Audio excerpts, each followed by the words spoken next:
The demand came with a clock and a smile. Admiral Rhea Callahan watched the hostile timer crawl down the edge of her tactical display while the bridge hummed with low coolant hiss and the steady thrum of capacitors settling into their watch.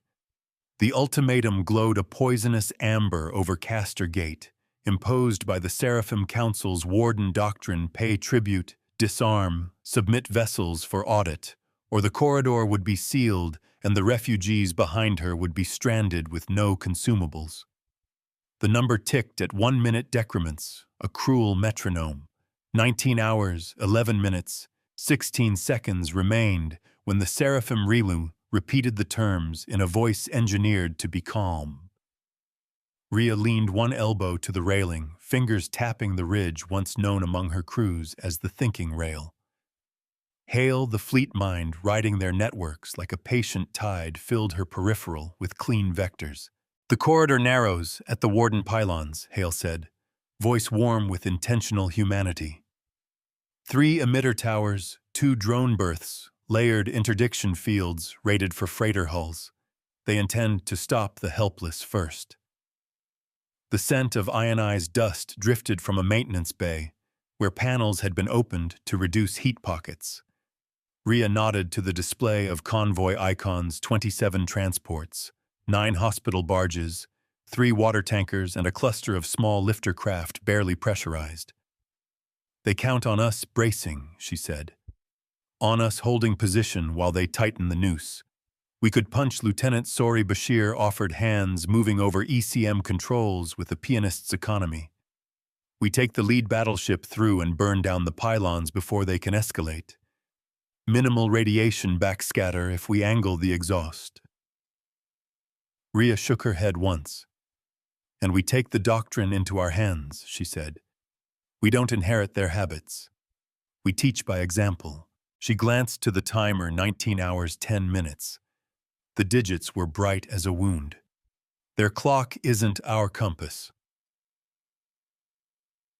Before the first set piece, the fleet rotated through the civilian channels to collect quiet stories. A junior mess tech on the hospital barge, Nadir, showed the camera, his palm covered in faint antiseptic stains, and said he had never peeled so many dressings so gently in his life.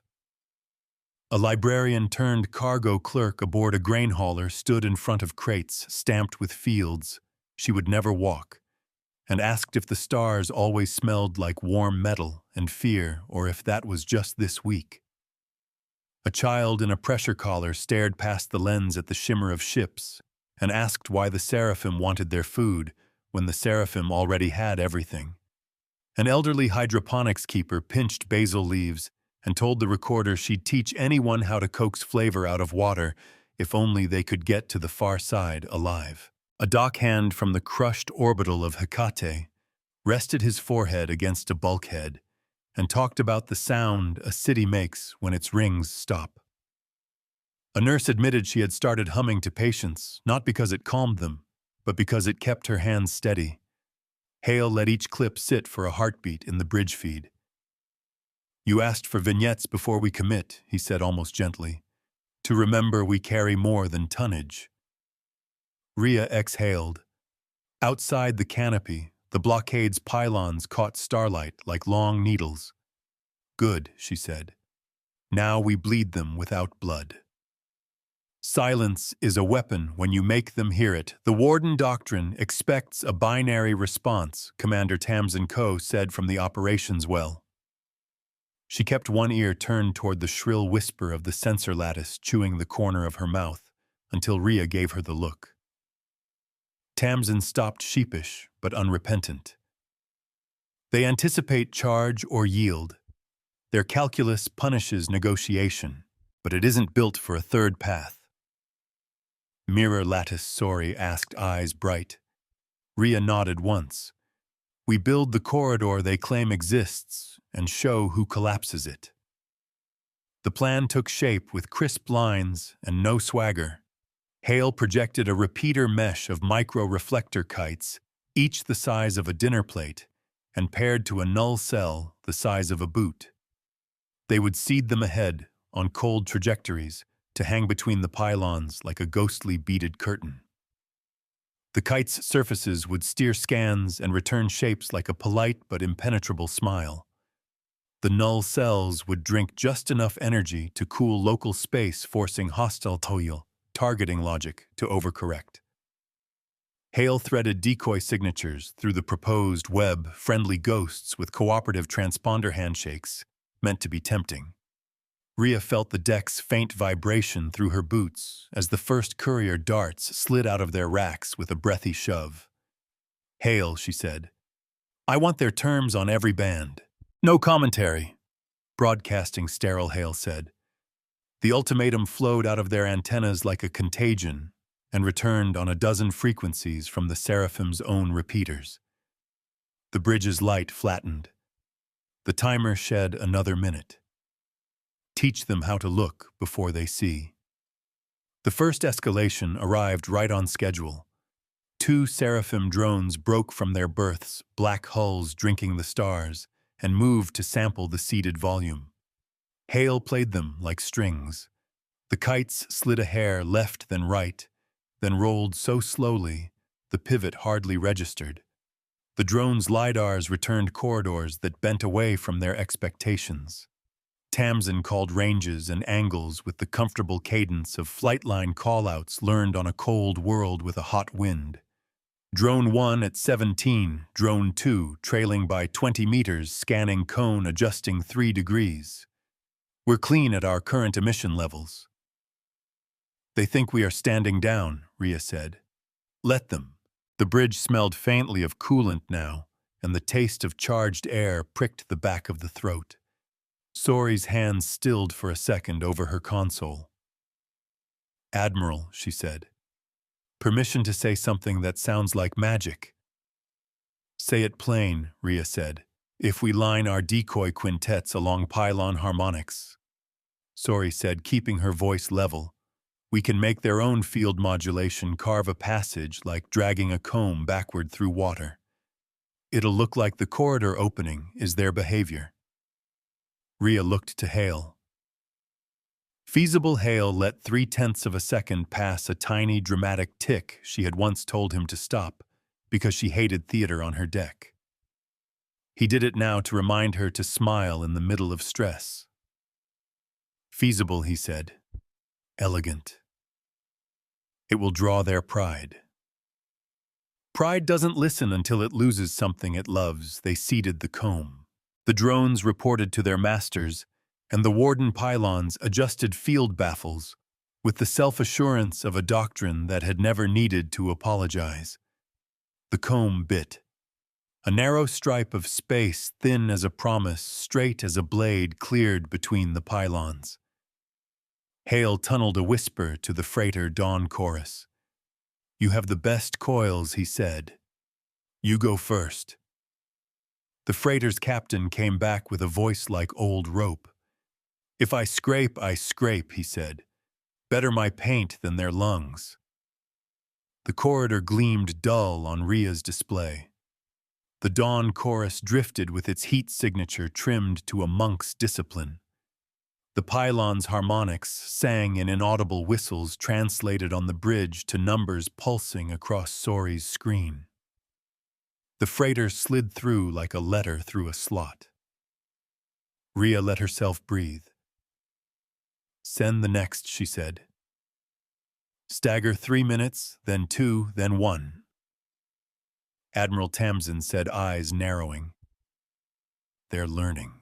On the pylon trunks, bright insect sparks flared, the first countercyclers coming online to hunt for whatever their logic thought was cheating them.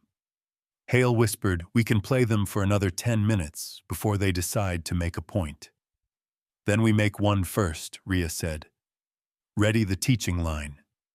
Hands stay calm while the heart hurries. The second escalation came in a shape and tone the doctrine preferred, a scripted address. The Seraphim warden appeared in holograph at the edge of the corridor.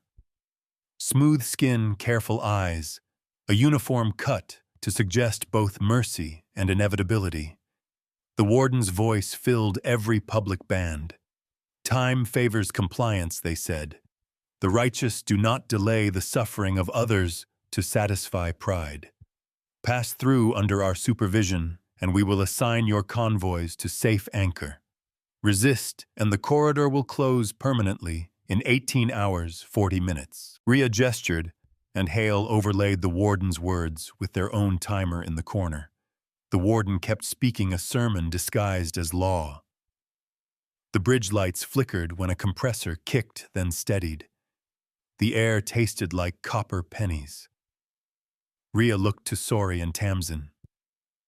"We answer by act," she said. "We always answer by act."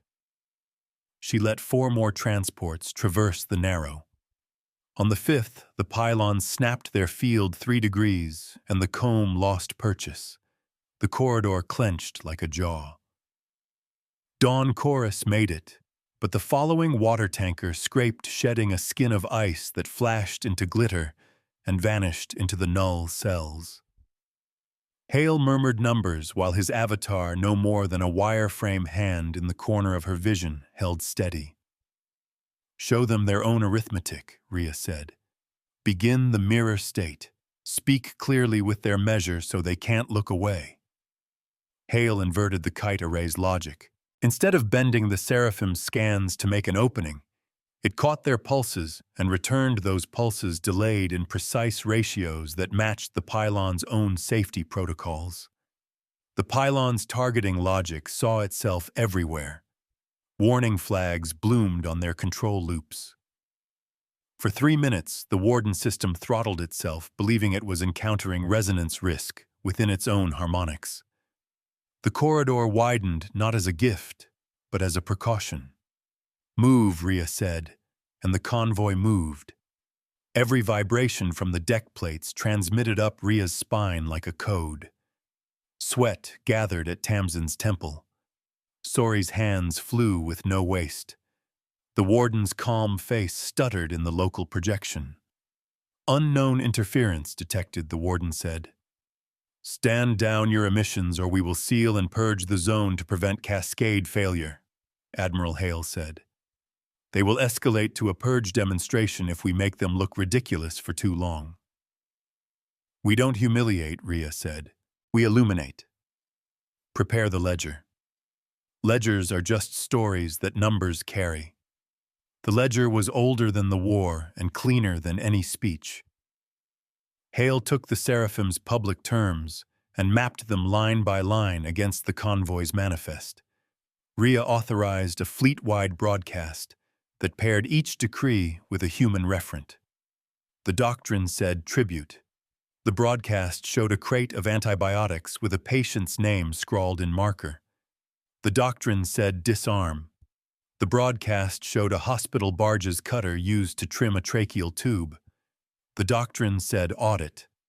The broadcast showed an elderly man holding a pouch of seeds like a reliquary. Rhea spoke only once, voice low, each word with a weight. "We honor law that keeps life," she said. "We reject law that harvests it." She cut her mic and let the ledger roll. The warden's face, to their credit, did not sneer. It hardened. "Final notice," the warden said. "You have 18 hours, 30 minutes. Rhea watched 3 icons settle on the far side of the pylons. The first hospital barge cleared into open water. A sigh moved across the bridge that no one acknowledged out loud. "The opening we made teaches them how to close." The third escalation carried teeth. The pylon's skins irised, exposing spines meant to spit charged dust. A pennant storm designed to coat hulls and choke heat sinks. It would not kill a capital ship. It would smother a refugee flotilla. Hale pulled in the first traces as a faint grit on sensors, a dryness in the air, like a room before lightning. Rhea felt the hairs on her forearms rise. Options, she said, already knowing which she would choose. "Hard burn through it," Tamsin said, jaw set hard enough to ache. "We take pitting on our forward plates. Half the convoy gets sandblasted. We can carry them in our shadow, but we'll torch coils." Orsori said we push the kites into a rough curtain and let the dust stick. It makes the mirror visible but also usable. Rhea pictured it. Their invisible comb turned into a gauze hung between the pylons. The doctrine would see it. The doctrine would believe they had caught the trick. Then the doctrine would tighten around the gauze and tear its own throat. Do it, Rhea said, and mark the cost. Courage looks like paying for what you save. The penance storm rolled like dry fog. The first impacts rattled the fleet with a sound like rain on a tin roof stretched to kilometers. Paint scoured from a destroyer's prow in sheets. 2 small lifters lost forward thermal margins and retreated under escort with heat sinks smoking. Chief Engineer Olaya reported 10 coils above recommended temperature on the cruiser Kanda. Her voice was steady, but Rhea heard the hiss behind her words as coolant bled. We can hold 6 hours at this burn rate, Olaya said. 8 if you like interesting noises. 6, Rhea said. No interesting noises if we can help it. The gauze formed. The dust clung to the microkites and outlined their threads, a lace curtain hung in the black. The pylon's logic howled at the sight of a barrier it could measure. It reached to crush. Show them the cost of their own hand. Hale pulled the string. The gauze flexed. The pylons tightened further. Their harmonics bit their own feedback, and safety circuits tripped not because of any clever weapon, but because the doctrine had designed them to overprotect their assets when faced with obstacles that pretend to be corridors. A gate meant to control became a vice that closed on itself. A corridor widened again, jagged, but real. Move them, Rhea said. We take the scratches. Tamsin's hand shook once on the console and then steadied. 5 more through, she said. 7. 9. The warden appeared again, composure thinning but not lost. Your actions are being recorded, the warden said. History will mark your deception. It will mark our restraint. Rhea murmured, not into any channel the warden could hear. Restraint is force applied on the right axis. The doctrine disliked being taught in public. In the 18th hour, when the timer crawled toward the line that separated threat from face loss, the Seraphim launched their first manned cutter to anchor the pylon's behavior by presence. It was a lawyering in steel. If a human crew sat physically between the pylons, the safety circuits would give that crew ultimate veto. The cutter burned with immaculate trim, all edges, all grace. Rhea's stomach went cold, not from fear, but from the knowledge of what came next. The cutter would veto the safety trip. The penance storm would resume. The corridor would close with a cruelty disguised as duty. Hale, she said, voice quiet. Can we show them what their veto does before they exercise it? Yes, Hale said, but only if they agree to look. They will not look if they believe us opposed. Then we paint ourselves as a mirror, Rhea said. No clenched fists, just a reflecting plane. The fleet changed posture. Weapons slewed down. Emissions reduced to navigation and life support. Every hull light dimmed to the legal minimum. It felt like taking off a coat in winter.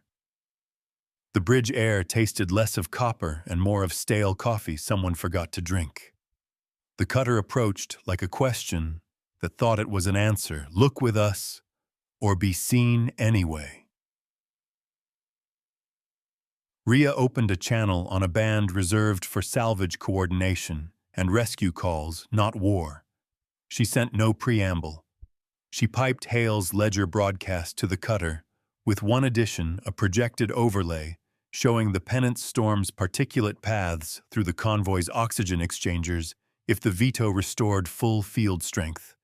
It presented not poetry, but parts numbers and maintenance schedules and human hours needed to scrape filters and the estimated capillary burns to the technician's hands. The cutter's pilot could not claim ignorance. The cutter could only claim necessity.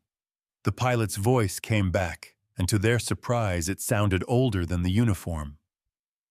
"We have our orders," the pilot said.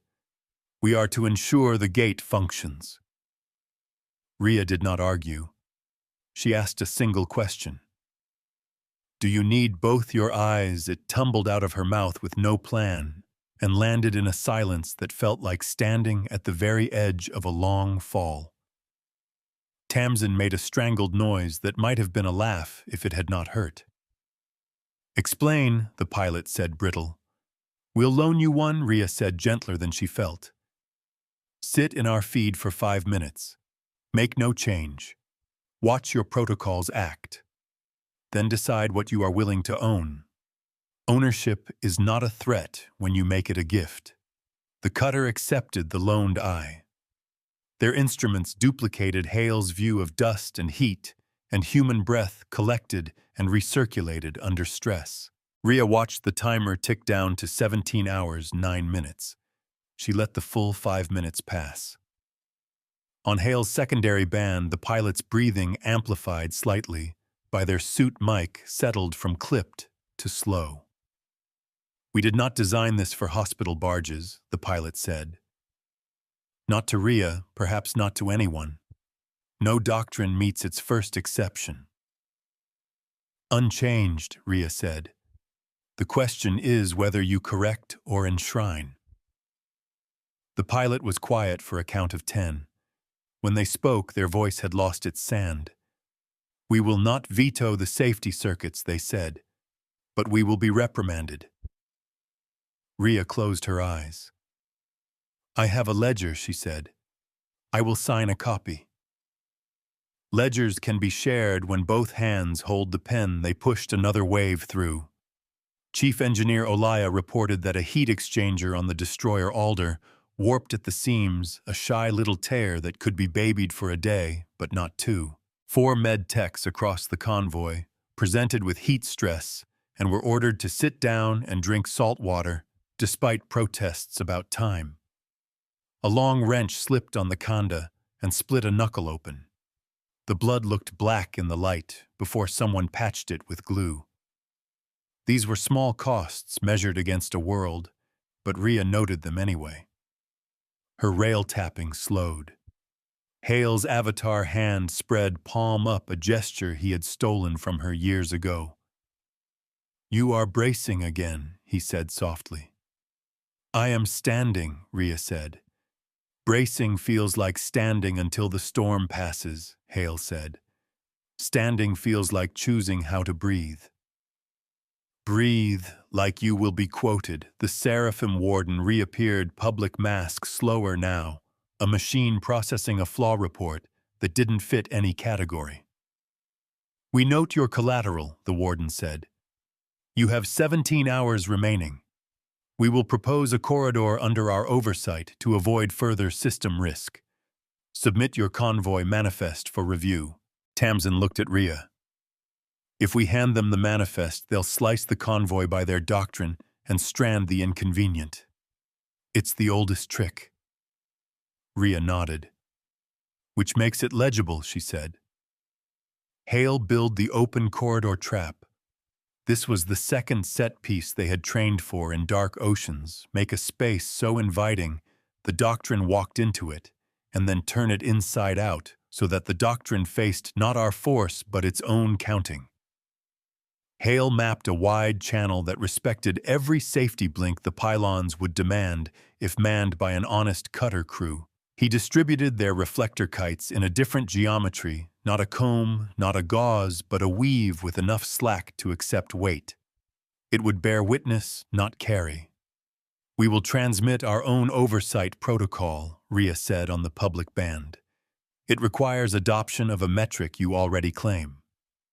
Loss of civilian life per minute of closure versus open. Compare. Choose." Admiral Sori said, eyes shining like someone close to tears. "They'll have to answer in front of their own censors." "That is the point," Rhea said. "We do not win by breaking them. We win by inviting them to stand where we stand." Invitations are dangerous when they are honest. Before the next maneuver, Rhea asked Hale for one more civilian vignette. The bridge quieted. A singed mechanic in a lifter bay spoke into a handheld camera grease in the creases of his knuckles. "We ain't martyrs," he said. "We like sleeping. We like soup. We like not dying for your fancy words. But if you're holding the door and it makes your hands shake, I can be brave on my end and carry another coil." A teacher in a tank with her students pointed out each ship icon and had the children repeat the names like a roll call for the living. A woman whose husband had been transferred to a different hull made a tiny square with her fingers and brought it to her eye, framing the corridor like a picture she wanted to remember. Rhea watched without pretending she didn't. The deck hummed like a throat clearing before a speech. "Begin," she said. Hale sent the oversight protocol like a clean sheet laid on a table. Columns, rows, a rate visible to anyone who could see numbers. The warden's silence lasted just long enough to suggest that something like doubt flickered in a room somewhere behind that projected face. Doubt is a door you open by standing still. The Seraphim accepted the metric and proposed their corridor modulation a narrower path, a supervisory throttle inspection slots nested like teeth. Hale ran the numbers and showed them a curve that bloomed like a bruise. "Their corridor kills more per minute than our open path," he said, "by their own count." "Push the mirror," Rhea said. Hale amplified the warden pylon's own safety returns and stamped them as provenance. The public band lit with raw values and a minimal caption, "Source Warden Gate Sensors." The oversight protocol updated. The bruise deepened. Civilians watched. The cutter pilot did not speak, but remained on the channel like a quiet witness. The warden's jaw flexed, the first human expression the mask had allowed. "We will revise," they said. "Revision is a confession that wants to keep its badge." They widened the corridor by 3 meters. Hale ran the numbers again without any triumph. "Still worse than ours," he said. "Ask for 90 meters, Rhea said. "State that we will take all liability for our open path and will sign under public record." The timer ticked past 16 hours, and the bridge's air tasted of recycled citrus from someone's ration bar. Tamsin cracked her knuckles one by one very quietly. Sori stopped herself from doing the same and instead smoothed the seam of her sleeve. "Admiral Hale said they will not give 90. They might give 20. Then he will take 20 and make it matter," Rhea said. "We teach with what we get." Teach with their hand on the ruler so they feel each mark. The Seraphim granted 19, then pretended it had always been the plan. It was enough. Hale breathed the convoy through the wider lane like a choir held on a long note. The storm thinned as the pylon's own safety constraints stayed priority. The cutter pilot sent no words, but flashed his nav lights twice at the hospital barge Nadir as it drifted past like a benediction from a quiet priest. On the Khanda, a coolant line finally gave with a pop, like a knuckle cracked too far. Olaya swore and then laughed, because sometimes you laugh when the bad thing is small enough to be fixable. The fleet sent her a patch kit by courier and a stupid joke by encrypted chat. "Morale counts too," Rhea wrote in her private notes, where no one would see the softness she hid from command. Admiral Tamsin said attention snagged hard. "We've got shadow mass at 800,000 clicks tracking cold." Rhea's jaw tightened. "Doctrine reinforcement." "Or watchers," Sori said. "Someone who wants to see us trip." Watchers always arrive when you teach in public. The cold mass resolved into 3 slender hulls that did not broadcast the warden's signature. Their vector slouched instead of marching. Hale scraped their edges with passive scans, and found a line of legal text embossed into their registration returns like a tattoo. Privateers deputized under Article 9, he said. They can act as auxiliaries without staining the doctrine. So the doctrine gets to pretend clean, Rhea said, while someone else claws. Hale showed trajectory fans. The privateers could knife in and throw grapnels onto the convoy's tail without tripping the pylon's safety logic. A firmware dodge. An old sin. Options, Rhea said. Box them, Tamsin said. We take the line forward and swing a turn to draw them across the pylon's fields.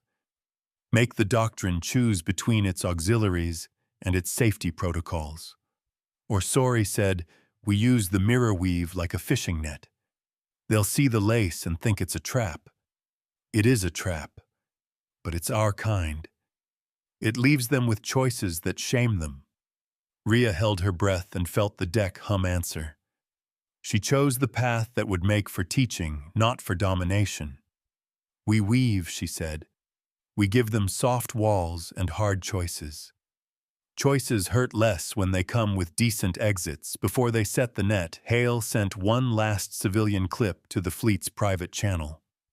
A cook bent over a pot in a mess, steam haloing his hair, ladled out soup into cups, while reciting the names of those who would receive them. He did not look at the camera. He only paused once to squeeze the shoulder of someone whose hands did not stop shaking. Rhea did not realize her own knuckles were white on the rail until she made herself open her grip. Hale placed the weave. It draped from the pylon's edges out into the dark, like the beginning of a curtain slowly being drawn. In the cold between the knots, the privateers slid with a predator's patience, then accelerated, hungry for proof that human kindness was a mask over cowardice. They met the soft wall, bounced gently, where they expected a bruise, and overcorrected straight toward the pylon's safety boundary. Hold, Rhea whispered to her crew, to herself, to the storm and the doctrine and the watching worlds. The privateers fired grapnels at the convoy's last barge. The lines flared and then sagged, caught on nothing. Hale had seeded micro-anchors on a thermal gradient so slight it looked like a miracle and was only math. The grapnels took the bait and tethered themselves to emptiness. In their fluster, the privateers kicked thrusters and slid into the safety zone. Warden Control Hale said on the public band with neutral diction, "Auxiliaries are crossing into your red. Your sensors confirm." The oversight ledger updated itself with a cool certainty that made the warden's face freeze for a breath you could almost hear. They cannot claim not to have seen. The pylon's safety logic snapped. The field softened rather than crush a ship with a human aboard. The net flexed. The corridor widened again in a way that no one could call theft. It was not a victory cry. It was a diagram. The privateer's commander spat something off-channel. In a decision that showed both their malice and their fear, they spun and fled the weave. One clipped a kite. The lace tore, leaving a ragged hole that hung like a torn flag. Rhea logged it under cost and swallowed the acid that climbed her throat. The convoy moved. The timer ticked to 15 hours. "Third of the convoy across," Tamsin said.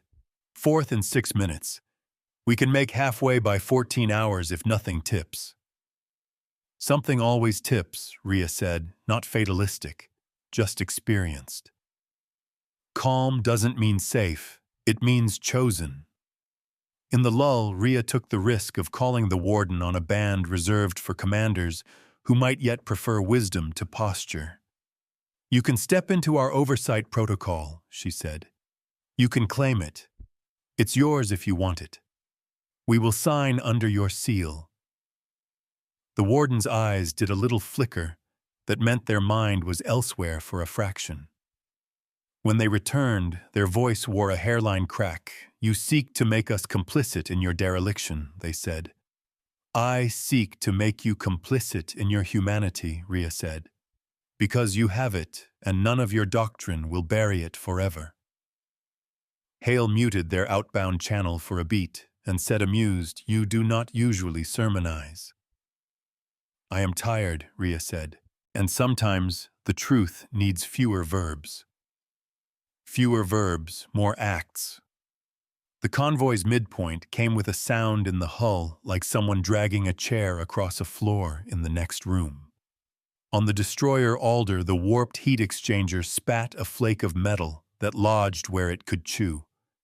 Olaya reported a localized burn and asked permission to vent heat into a pattern that would make any seraphim targeting logic twitch. Rhea approved with the kind of trust that comes from long nights and shared coffee. The Alder shone for a minute like a coal. The pylon's logic flinched and then resumed its measured hum.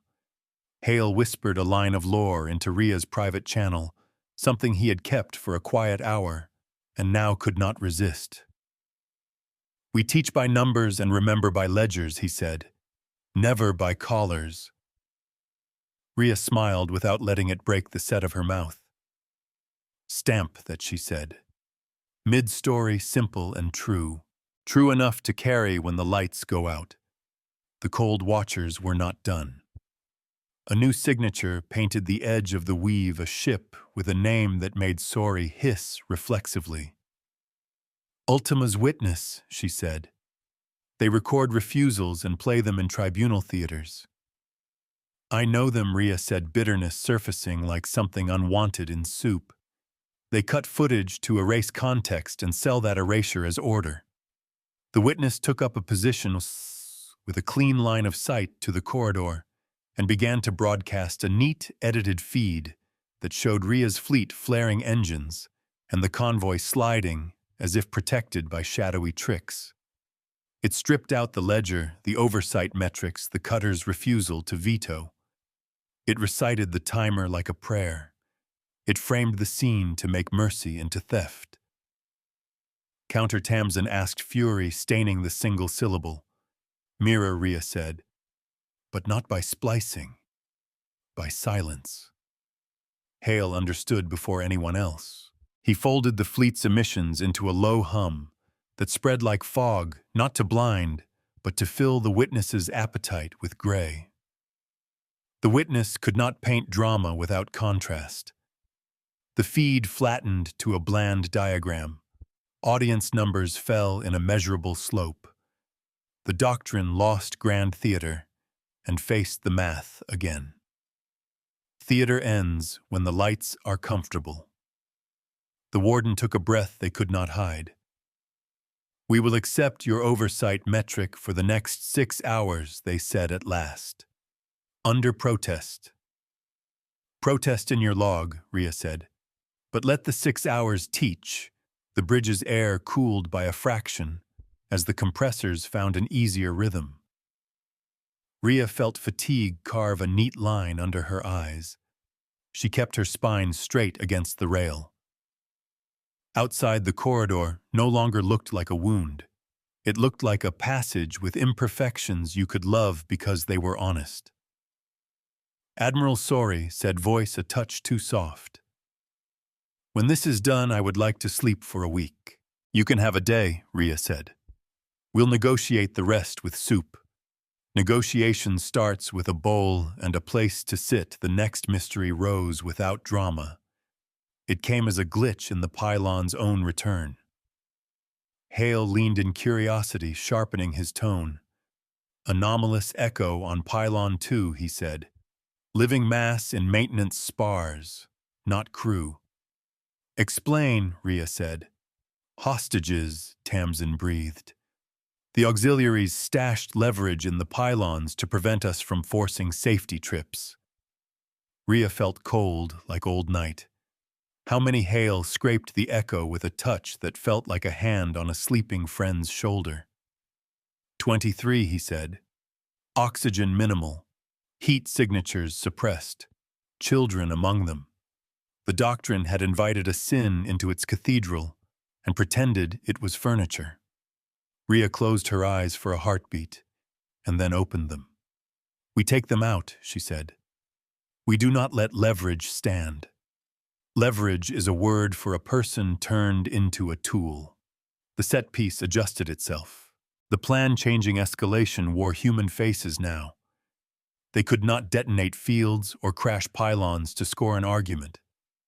They had to thread a needle while the clock crawled, and the watchers watched, and the soup on some mess counter cooled.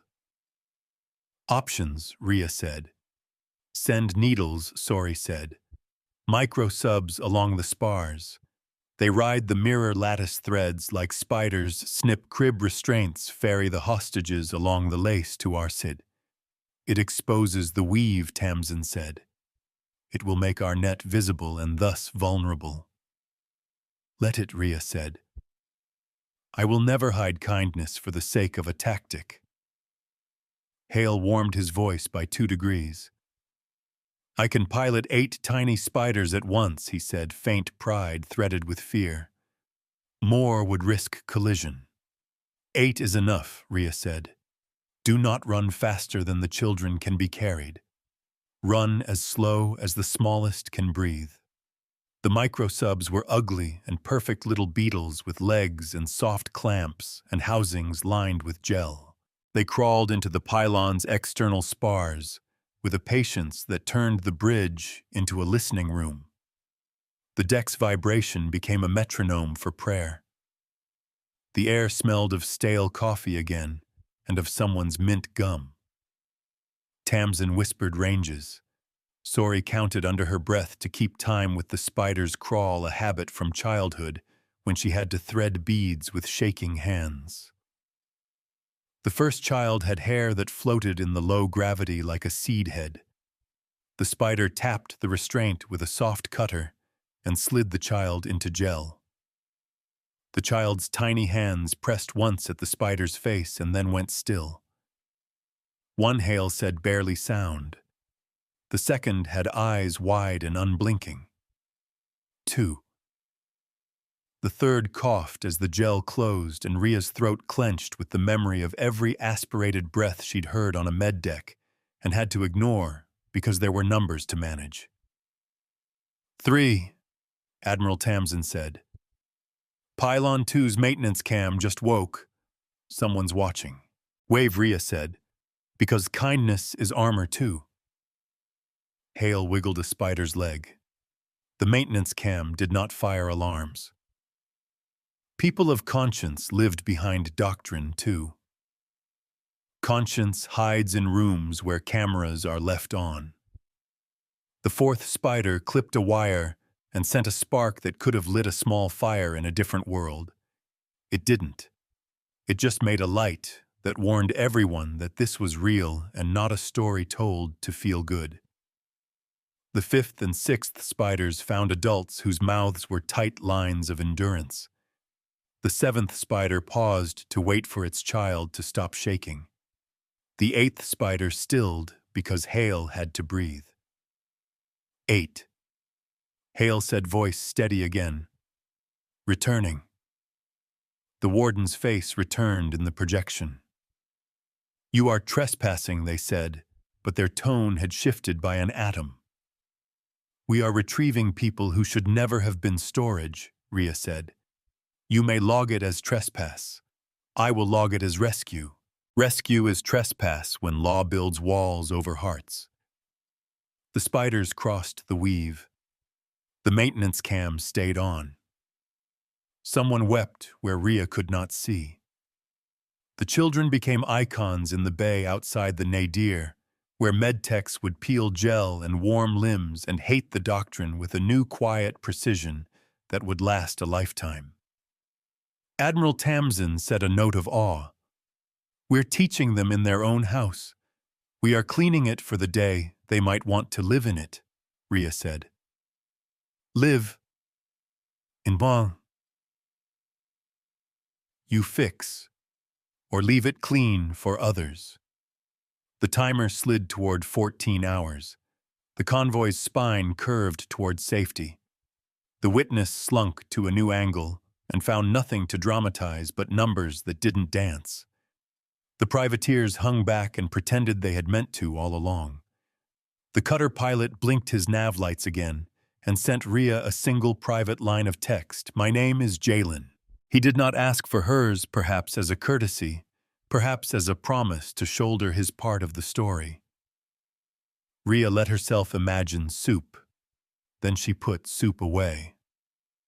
"Hale," she said, "start the groundwork for the flip."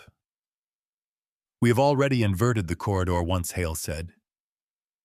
"What do you propose, system scale?" Rhea said. "We let them declare an open corridor, and we accept. Then we show that their corridor is ours by their own counts. We turn the kill box inside out and make it a clinic.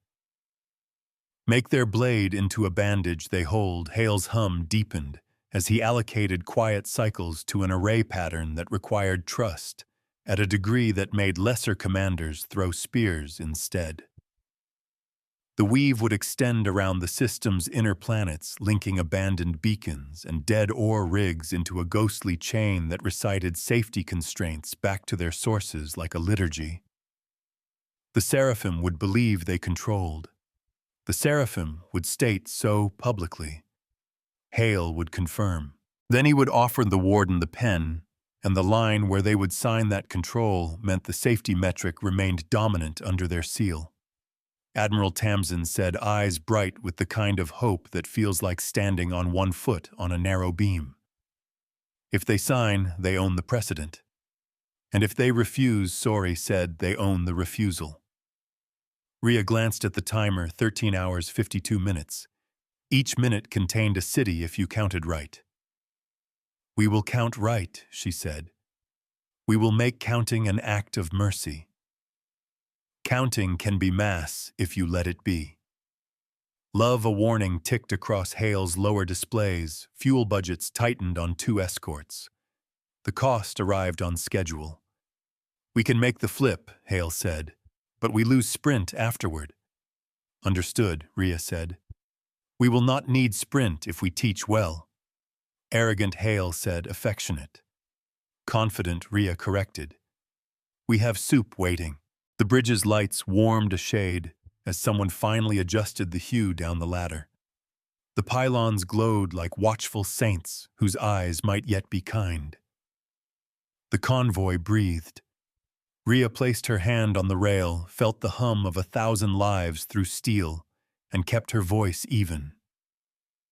"Begin the flip," she said, and the fleet moved like a quiet argument fastening its last button. The flip begins when patience looks like surrender. Hale's subroutines rippled out along the ghost chain, waking dead ore rigs with a whisper and borrowing their old honest clocks. The weave breathed wider, tiny anchors tapping wreck hulls like fingers counting prayer beads. The pylon's harmonics returned to a calmer key as the safety constraints learned to hear themselves with less panic. Rhea kept a palm on the rail and felt micro-vibrations run under the skin like the purr of a large machine trying not to scare a child. Air coolers cycled. A faint citrus cleaner smell drifted up from a lower deck where someone had wiped a spill. Courage keeps its voice even when it lowers the volume. "Transmit our acceptance," Rhea said. "We agree to an open corridor under warden oversight, using their published metric as the governing measure." She let the sentence be simple. Hale sent it with provenance flags that a tribunal's clerk would approve without a soy. Tamsin's eyes tracked the vector bands. Sori folded her sleeves to the elbows and shook out her hands like a pianist before a quiet prelude. The Seraphim warden appeared mask-repaired, but thinner where stress had worn a groove. "We acknowledge," they said. "All adjustments will follow the safety measure." They signed with a stylus whose motion was ceremonial and real. Signatures change less ink than they change spines. Before the first system-scale drift, Rhea asked for vignettes again. A cargo loader who had once been a paramedic taped a handwritten note onto a crate. "We saw you see us. That's enough to carry." A hydrotech on the Nadir looked straight into the lens and showed her burned forearm skin pink and shiny around the edges, and said it was a small price for getting children out of engine rooms. A teenager with oil on his cheek grinned crookedly and admitted he had never flown this far from home, and now he was deciding how to spend a life he almost didn't have. A quartermaster held up a dented ladle like a medal. A comms runner filmed the corridor through a porthole and whispered that it looked like a river cut through rock over centuries, not hours. A sleep-deprived doctor laughed when a child asked if soup came in blue because the lights always made cups look that way. Hale dimmed the audio by a hair. "You wanted steadiness before the turn," he said. "Here it is." "Hold it in the corner," Rhea said. "Let everyone glance and go on." Steady does not mean still. It means chosen direction. The flip unfolded in 2 layers no doctrine designer had thought to overlay. Hale tuned the weave to recite the warden's safety returns back at them at a cadence that matched a human breath. Every 20 seconds, a quiet pulse confirmed compliance. Every minute, an aggregation posted to the oversight protocol with the warden's seal stamped first. The privateers denied theater slunk farther back and pretended they were escort. The witness tried to pan wide and found the system too calm for spectacle, like trying to film a heart at rest without audio. "Vectors aligned," Tamsin said. "If we drift 3 degrees, we present a silhouette that begs for interdiction. If we keep true, we become boring." "Boring saves," Rhea said. "We will be a lesson no one can fast forward."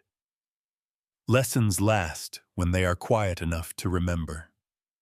The first plan-changing escalation in the flip arrived as a legal notification, not a weapon. The Seraphim High Desk filed a provisional injunction under Article 12 to reclassify the convoy as dual-use economic assets, a trick to convert soup into contraband with a paragraph. Hale caught it mid-flight and pinned it to the oversight ledger like a moth. The timer ticked to 13 hours, 37 minutes. The bridge smelled briefly of hot plastic as a breaker somewhere flirted with its threshold and then cooled. Counter Tamsin asked, jaw steady. "Not a counter," Rhea said. "A mirror. Attach our shared metric to their reclassification. If our safety measure stays under the threshold while the corridor is open, the injunction invalidates itself. They must either close and accept the count or open and accept their seal." Hale's avatar hand opened palm out. "Done," he said. "This is the kind of math that persuades even when it offends pride." Math doesn't care whose badge sits on the table. They drifted. They breathed. They taught with numbers. The convoy's icons slid through an orbit that felt like a well-oiled hinge. On the Alder Alaya reported a coil finally dying with a sigh, like a tired animal lying down. She rerouted. They lost 2% thrust margin. The Conda's patched line wept a little coolant that hissed on contact with a hot bay plate, leaving a chalky smear that someone would scrub after. Rhea wrote both costs on her private pad. Debt recorded is not a weight, it's a promise. The cutter pilot Jalen sent 3 words into the quiet, "We see you." Rhea answered with 2, "We count." Counts are bridges when both sides step onto them. The second escalation wore a human voice Rhea had dreaded and practiced for.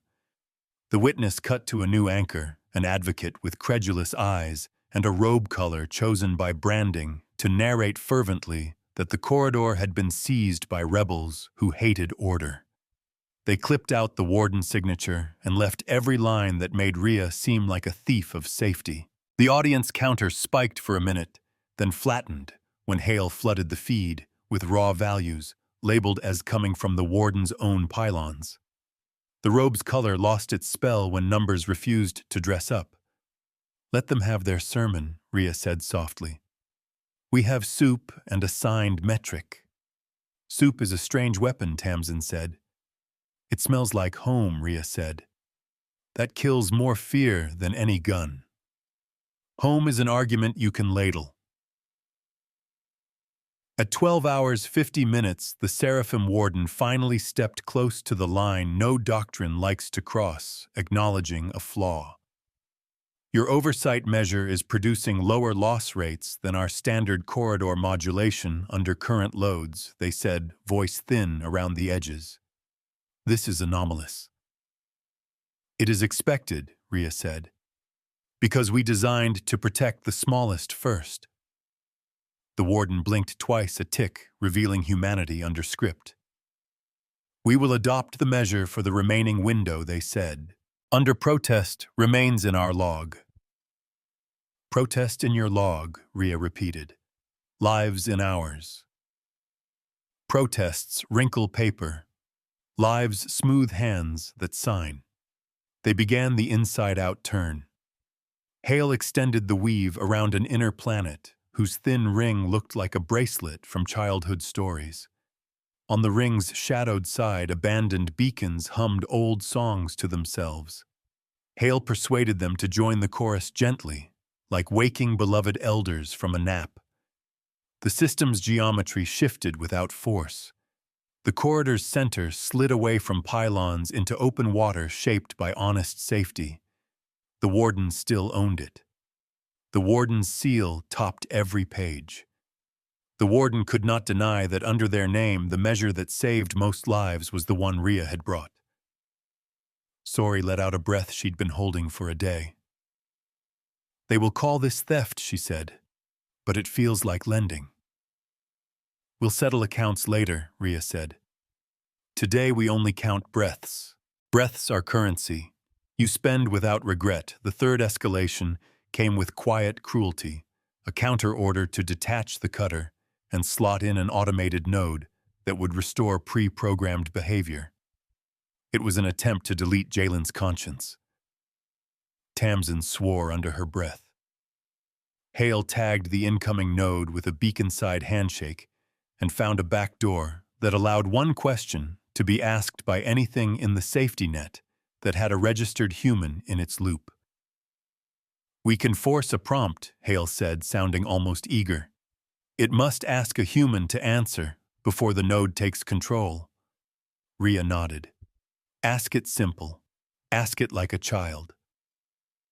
Hale wrote the question and wrapped it in the warden's seal so anything that tried to refuse would have to tear its own skin. How many must struggle to breathe so no principal feels embarrassed?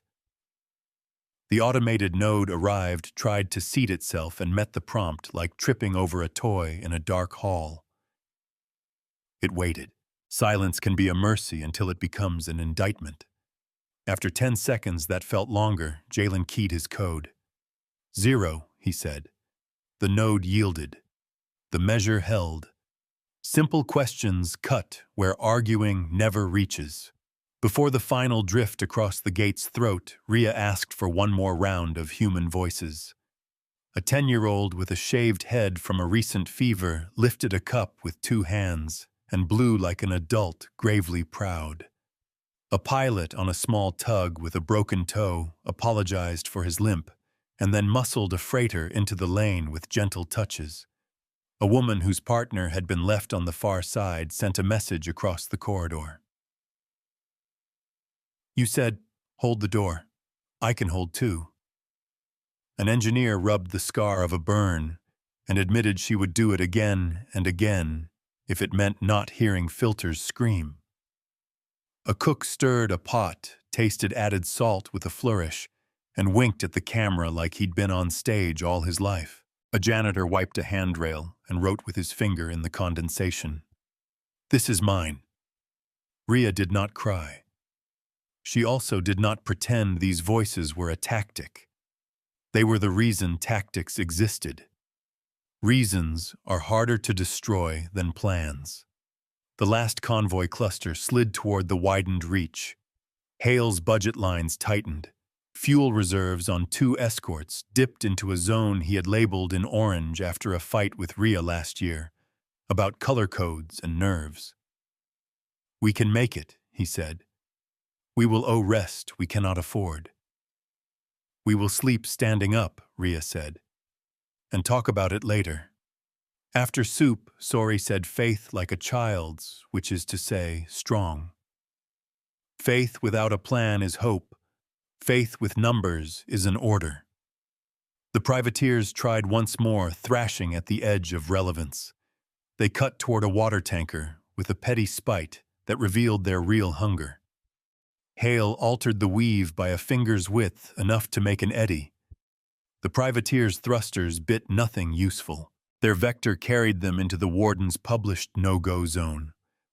This time the warden did not hesitate. Auxiliaries withdraw, they said on the public band, or you will be impounded at the far station by our own hand. Rhea did not smile. She wrote the sentence down for later. The doctrine had rebuked its own mask. That mattered. Masks learn to breathe when the face underneath demands air. They made the far mark with a sound like the release of a held note. Ships blossomed into the safer side of the corridor, with thrusters yawning open, like mouths tasting cold, clean air. A ping of applause swept across civilian channels like pebbles thrown into water. On the altar, Olaya finally sat down, realized it, and swore with affection at her own knees. On the Khanda, someone told a joke so bad Rhea would have demoted them if it hadn't made others laugh until stitches threatened. Hale Rhea said, "Publish the ledger." "Already compiling," he said. "Signatures as seals. Safety curves, applied precedents, rescues conducted, costs recorded, and one optional section titled Lessons That Reads Like a Prayer." "Keep the prayer," Rhea said. "We are not gods. We just remember. Remembering is the only worship that doesn't lie." The Seraphim High Desk filed a second injunction to claw back the precedent. Hale pinned it next to the first and underlined the part where the warden's signature had already ratified the metric in effect. Public forums lit with queries and answers. Tribunal clerks drew lines with rulers and could not ignore the shape those lines made. A junior policy drafter, perhaps the sort who had once written a poem and hidden it under a mattress, inserted a note into the docket. Recommend temporary suspension of warden penance protocols pending review. It read like an apology disguised as bureaucracy. Admiral Tamsin said, "We're going to get letters for this." "That's the point," Rhea said. "Letters are how institutions say, 'I'm listening.' Letterheads can be bridges when the ink runs toward people." Jalen asked for permission to cross under escort and debrief in person. Rhea granted with a caution that sounded like care. He arrived in a small launch that clanked against their receiving ring with the clumsy grace of someone used to different docking wastes. Up close, he was smaller than his voice had made him, and older than his eyes had suggested. He walked with military neatness and human uncertainty. "I didn't sleep," he admitted, as if confessing to a crime. I kept replaying the prompt. "I don't sleep when I count either." Rhea said, "We can sit for 5 minutes and be quiet." Silence is a bandage when words have worked hard. They sat. Hale dimmed the lights to a hue that flattered bad coffee. The deck thrum felt like a big cat settling its weight around your ankles. Jalen folded his hands and unfolded them. "You made us own the cost," he said finally. "We invited you to," Rhea said. "You said yes." "If I hadn't," he said. "You would have carried that for the rest of your life," Rhea said. "Not a judgment, just a map. Maps are mercy when they don't lie about the cliffs." They returned to the bridge when the far station flashed a legal banner Rhea had hoped for, but not expected: public oversight adoption interim. The warden's seal sat on the top line. Beneath, in smaller type, 2 phrases glowed: penance storm moratorium and corridor safety metric provisionally standardized. Hale played a tiny chime from an old calendar app no one used anymore. Sori laughed with her hands over her face. Tamsin stared at the banner like someone looking at a door they had unbolted with their teeth. We did it, she said. Not the whole thing, but enough. Enough, Rhea said. And the rest we will argue with soup and numbers. Arguing with soup is how you keep friends during law. The last cluster of ships entered the corridor's throat. A near miss came, as near misses do. A freighter yawed when a thruster hiccuped. A tug snagged it by the hip and hauled. A crane operator on the Kanda sprained a wrist and groused like a champion. A med tech fell asleep, sitting up with a chart against her chest. Hale updated the ledger's cost column without drama. Rhea nodded each line as if it were a name at roll call.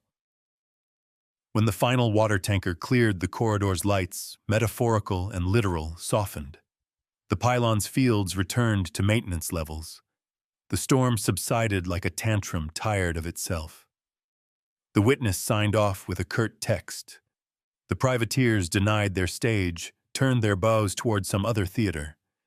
The cutter Jalen had brought drifted in a lazy circle, like someone who forgot why they stood up and then remembered to sit again. Admiral Hale said, voice low, "We have a clear path to the far station. We can release the weave to clean up." "Hold it 10 minutes, Rhea said. "Let the stain set while the ink is still wet." Ink and memory need a moment to agree. Before they fully stood down, Rhea opened a narrow band channel to the warden. "Not the mask, the person. When the review ends," she said, "and you carve new protocol, write a line that says, 'We count first, then classify.' It will keep your hands clean and your name better." The warden's eyes no longer the perfect template. Now just a tired human's eyes flicked down and up. "You taught in public," they said. "I hated it." "I did too," Rhea said. "But it worked." "It did," the warden said, and the admission sounded like something pried from a closed drawer and set on a table under light. "We will need advocates." "You have one," Rhea said, and did not add you because humility has a weight and a place. Weights belong where shoulders are broadest and warmest. They stood down the weave. Reflector kites pinged and winked out. Null cells exhaled their cold and were collected. Abandoned beacons returned to songs remembered only by archivists and lonely engineers. The corridor became just space again, with a memory draped over it like a shawl.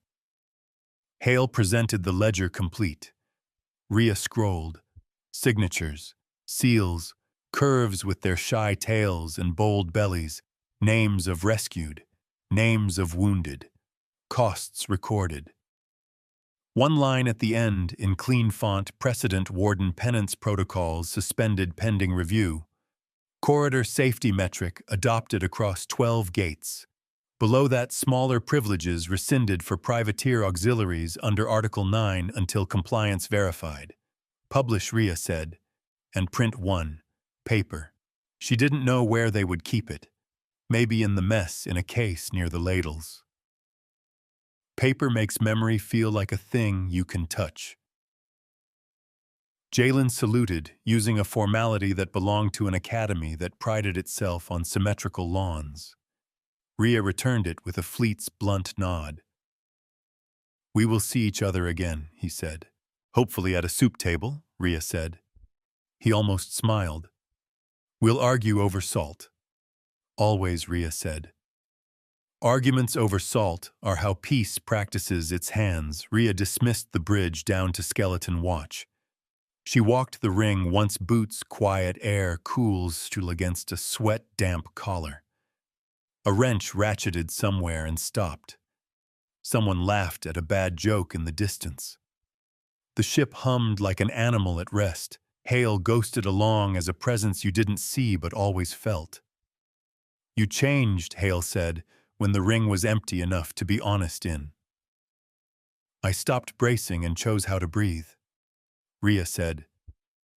"You asked me to." "You taught me to," Hale said. "I would have taken the leverage and tightened it until they squealed. You made me hold it like a mirror instead." We'll both remember, Rhea said. I will, Hale said, and his voice wore pride. Pride without cruelty is just a straight back.